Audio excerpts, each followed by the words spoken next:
Mister mills نے کہا، مجھے جو ایک چھوٹا سا لوہے کا صندوق ملا ہے، اس میں سنگ مرمر کے ٹکڑے ہیں اور ایک چھوٹی چھری بھی، مونٹی بولا، اور ایک فیروزے کا ہار بھی۔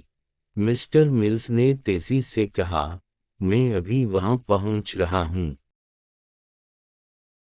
میرا خیال کہ آپ کو یہاں نہیں آنا چاہیے۔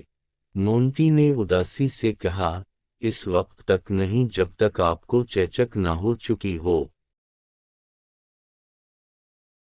موبائل پر ایک عجیب سی آواز سنائی دی۔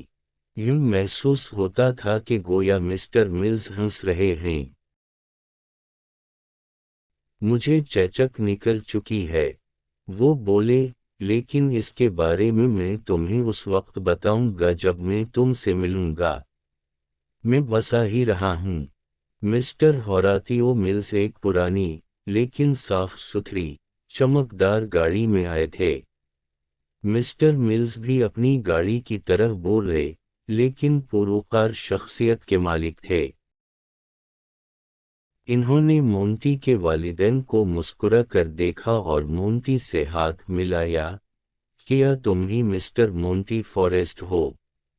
انہوں نے پوچھا۔ مونٹی نے سر ہلایا۔ وہ بہت پرجوش تھا۔ صندوق میز پر رکھا ہوا تھا۔ مسٹر ملز نے جیب سے اینک نکالی اور صاف کرنے کے بعد لگائی اور صندوق کو غور سے دیکھنے لگے۔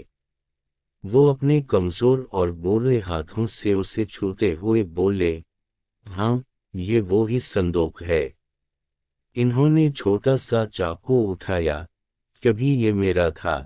مجھے لگتا ہے کہ یہ ایک دلچسپ کہانی ہے۔ مونٹی کی والدہ نے کہا، میں آپ کے لیے چائے لاتی ہوں۔ پھر آپ آرام سے بیٹھ کر ہمیں مونٹی کے اس خزانے کے بارے میں بتائیے گا۔ مسٹر ملز کرسی پر بیٹھ گئے۔ جب چائے کا کپ ان کے سامنے رکھ دیا تو انہوں نے اپنی کہانی سنانا شروع کی۔ یہ گھر میرے والد نے تعمیر کروایا تھا۔ اس وقت ارد گرد کوئی اور گھر نہ تھا، بس ایک ہمارا گھر تھا جو جنگل اور کھیتوں کے درمیان بنا ہوا تھا۔ جہاں اب گیراج ہے، وہاں اس وقت ایک بڑا درخت ہوا کرتا تھا اور ایک بڑا سا باغ جو دور تک پھیلا ہوا تھا۔ میں اور میرے بھائی اس درخت پر خوب کھیلا کرتے تھے۔ ہمارا پسندیدہ کھیل تھا قزاق بننا۔ ہم اس درخت کی شاخوں پر بندروں کی طرح اچھلتے رہتے تھے۔ ہم 3 بھائی تھے، تھامس، ریگنالڈ اور میں۔ ایک دن سب سے بڑے بھائی تھامس نے کہا کہ وہ ایک خزانہ دفنائے گا اور ہم دونوں چھوٹے بھائیوں کو اسے تلاش کرنا ہوگا۔ ہم تینوں نے اس خزانے میں ایک ایک چیز رکھی، لیکن ہمارا خزانہ پھر بھی خالی خالی لگ رہا تھا۔ تب تھامس نے ایک بہت بے وقوفانہ حرکت کی۔ وہ چپکے سے امی کے کمرے میں گیا اور ان کا ایک ہار اٹھا کر لے آیا۔ وہ واقعی اصلی خزانہ لگ رہا تھا۔ پھر تھامس جا کر یہ صندوق چھپا آیا، لیکن جیسا کہ تم دیکھ سکتے ہو ہم اس خزانے کو تلاش نہیں کر پائے۔ لیکن تھامس کو تو یاد ہوگا کہ اس نے خزانہ کہاں چھپایا ہے۔ مونٹی نے الجھتے ہوئے کہا، اگر آپ اور ریگنالڈ اسے نہیں بھی ڈھونڈ پائے تو بھی تھامس جانتا تھا کہ وہ کہاں ہے۔ یہی تو اصل بات ہے، مسٹر ملز نیس نے مزے سے کہا۔ تھامس یاد نہیں رکھ پایا۔ ہم نے بڑے درخت پر چڑھتے ہوئے ڈھونڈنے کی ابتدا کی۔ ہم نے سوچا کہ شاید اس نے خزانہ یہاں چھپایا ہو۔ تھامس بھی ہمارے ساتھ درخت پر بیٹھا تھا۔ اچانک وہ پھسل کر اونچے درخت سے نیچے گر پڑا۔ اس کے دماغ پر شدید چوٹ آئی۔ ہم سب 1-2 دن تک اس کے لیے بہت پریشان رہے، لیکن پھر اس کی طبیعت بہتر ہونا شروع ہو گئی۔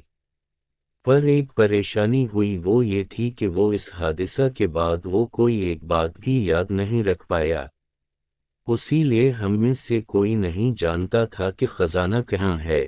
یہ باڑ کے نیچے بانس کے پودوں کے درمیان دبا ہوا تھا، مونٹی نے بتایا۔ اوہ اچھا، مسٹر ملز نے سر ہلاتے ہوئے کہا، یہ بانس اسی وقت لگائے گئے تھے اور تمہیں یہ بھی ذہن میں رکھنا چاہیے کہ اس وقت ڈھونڈنے کے لیے جگہ بھی اچھی خاصی وسیع تھی۔ اگر تم برا نہ مانو تو میں یہ ہار اپنی پوتی کے لیے لے جانا چاہوں گا، لیکن میں چاہتا ہوں کہ باقی خزانہ تم اپنے پاس رکھو مونٹی۔ یہ بہت قیمتی خزانہ تو نہیں، لیکن یہ بہت پرانا ہے اور یادگار ہے۔ مونٹی نے ایک لمبی سانس لی۔ میرا خیال ہے کہ یہ ایک نہایت شاندار خزانہ ہے اور بہت خاص بھی ہے۔ یہ ایک ایسا خزانہ ہے جسے بہت سالوں پہلے کچھ لڑکوں نے چھپایا تھا۔ اگر آج مجھے کبھی کوئی خزانہ یوں دفنانا پڑے تو وہ بھی اسی قسم کا ہوگا۔ اس نے مڑ کر پہلے اپنے والدین کو اور پھر مسٹر ملز کو دیکھا۔